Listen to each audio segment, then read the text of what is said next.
ஸ்ரீமதே ராமானுஜாய நமஹா. இதுவும் ஒரு லைஃப் எக்ஸ்பீரியன்ஸ் தான்.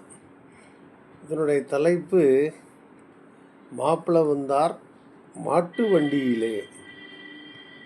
1961 ஜூலை மாதம் 10 எங்காத்து பெரிய பெண்ணுக்கு கல்யாணம். எங்காத்துன்னு நான் சொல்கிறது பெரியப்பா, நான் எங்கள் அப்பா, அது நாங்கள்லாம் கூட்டு குடும்பமாக இருந்தபோது இது எங்கள் ஆற்றுல முதல் பொண்ணு, பெரியப்பாவினுடைய பெண். ராதான்னு பேர், ஆனால் நாங்கள்லாம் பேபின்னு கூப்பிடுவோம். அவளுக்கு கல்யாணம். கல்யாணத்துக்கு 4-5 நாள் முன்னாடியே பெரியம்மாவோட சொந்தக்காரன்லாம், பெரியம்மாவோட அக்கா, பெரியம்மாவோட அம்மா, அப்புறம் பெரியம்மாவோட பிரதர், ஒய்ஃப், இப்படி கற்பனை பண்ணிக்கோங்க. நிறைய பெண்மணி அதில் பட்சணம் செய்த ஆரம்பித்தார்கள். நம்ப மாட்டீர்கள், முழு கல்யாணத்திற்கே அவர்கள் பட்சணம், எல்லாம் கார பட்சணம்தான். திதிப்பெல்லாம் கிடையாது. 1-2 பண்ணியிருப்பாளோ என்னமோ, அது எங்களுக்கு தெரியாமல் ஒழிச்சு வச்சுருந்தாலோ என்னமோ. ஆனால் வீடெல்லாம் எண்ணெய் புகையாக இருக்கும். நாங்கள் ஸ்கூலுக்கு போயிட்டு திரும்பி வருவோம், நாங்கள் என்ன பண்ணுறோன்னு தெரியாது. அப்படியே இருந்தது. கல்யாணத்துக்கு முன்னாடி எங்களுக்கு லீவ் கொடுத்துட்டாங்க, அதனால் அதுவும் ஒரு பிரச்சனை இல்லை. வீடெல்லாம் புகை. அப்புறம் கல்யாணம் எங்கே நடக்க போகிறதுன்னா, நாங்கள் இருந்தது வடக்கு சித்திர வீதி. மேலே சித்திர வீதியில் பூர்வசிகாளுடைய ஒரு மண்டபம் இருந்தது. பூர்வசிகான்னா சார்மா சூழியங்கிற வார்த்தையை யூஸ் பண்ணுவோம். பூர்வசிகா தான் அவளுடைய உண்மையான இது.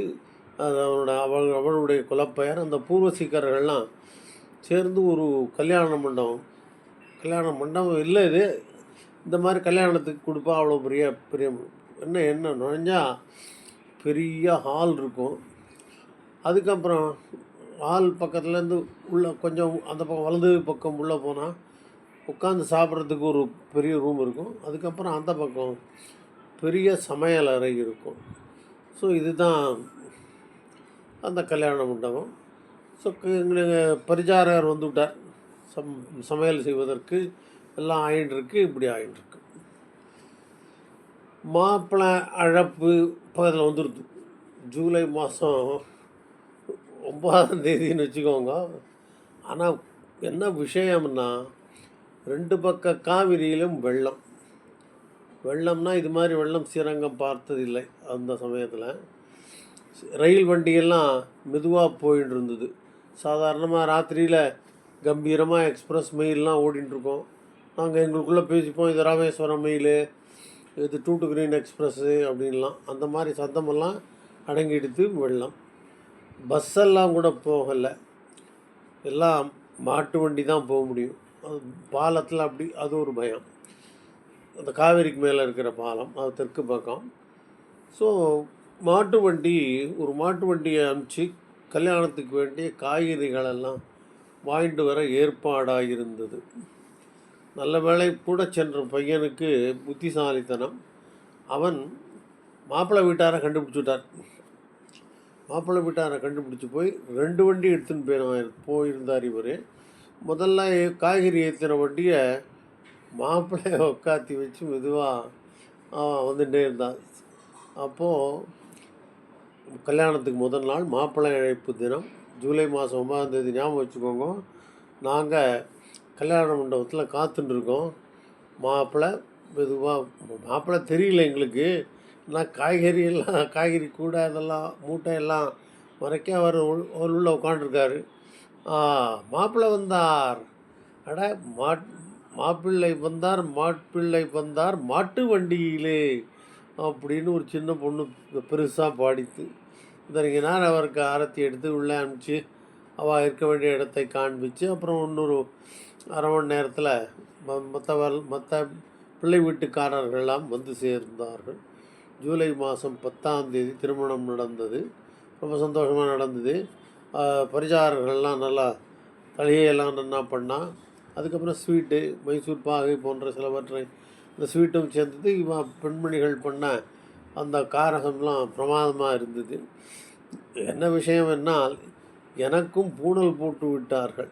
அதாவது இந்த கல்யாணத்தோடு 3 பசங்களுக்கு பூணல் போடணும்னு பெரியப்பா நினச்சார். பெரியவன் பாபு, அடுத்தவன் கண்ணன், அடுத்தது ஜெகநாதன். இந்த கண்ணனுக்கும் பாபுவுக்கும் இடையில் பிறந்தவள் தான் பேபி என்கிற அந்த ராதா மணப்பெண். எனக்கும் நான் 3 பேர் போட வேண்டாம், 4 பேராக போட்டுடலாம் அப்படின்னு சொல்லிட்டு எனக்கும் சேர்த்து போட்டு விட்டார்கள் பூணல். அப்புறம் எனக்கு பொறுப்பு ஜாஸ்தியாகிடுது. நான் எச்சம் பண்ணக்கூடாது, பொது இடத்துல ஐஸ்கிரீம் சாப்பிடக்கூடாது. என்னை விட அவர்கள்லாம் கொஞ்சம் பெரியவர்கள், அவெல்லாம் கொஞ்சம் இயற்கையாகவே கம்பீரமாக இருந்தார்கள். எனக்கு விளையாட்டு புத்தி. கல்யாணத்துக்கு வந்த சில பொன் குழந்தைகள்லாம் சுற்றி நின்று, நாராயணா இனிமேல் நீ ஐஸ்கிரீம்லாம் சாப்பிடக்கூடாதுன்னு சொல்லிட்டு ரோட்டில் போகிற ஒரு ஐஸ்கிரீம்னா என்ன, ஐஸ் கட்டி தான். அது அதில் கலராக இருக்கும், அவ்வளோதான். குச்சி ஐஸ் கட்டி, அதில் தித்திப்பு இருக்கும். நீ சாப்பிடு, நாங்கள் மறைச்சிக்கிறோன்னு சொல்லி முதல் நாளே என்னை தப்பு செய்ய விட்டார்கள். கஸ்தூரி வாத்தியார் என்பவர் எங்களுக்கு எல்லாம் சந்தியாவந்தனம் இப்படி பண்ணுறது, மாத்தியானிகம் பண்ணுறதெல்லாம் சொல்லிவிட்டு, காயத்ரி ஜபம் இப்படி பண்ணுறது அப்படியெல்லாம் சொல்லிவிட்டு போனால் 2-3 நாள் இது நடந்தது. அப்பாவும் கொஞ்ச நாளைக்கு எல்லாருக்கும் கைடு பண்ணினார். இதுவாக முடிந்தது அந்த கல்யாணம்.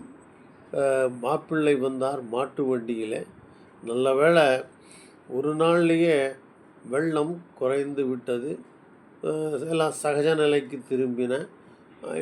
அப்புறம் எல்லோரும் ஊருக்கு போக வேண்டியவர்கள் பத்திரமாக போக முடிந்தது. இவ்வாறாக நடந்தது பேபியின் கல்யாணம். பேபி என்கிற ராதாவின் கல்யாணம். ஸ்ரீமதே ராமானுஜாய நமஹ. ஆக மாப்பிள்ளை வந்தார் மாட்டு வண்டியிலே. ஸ்ரீமதே ராமானுஜாய நமஹ.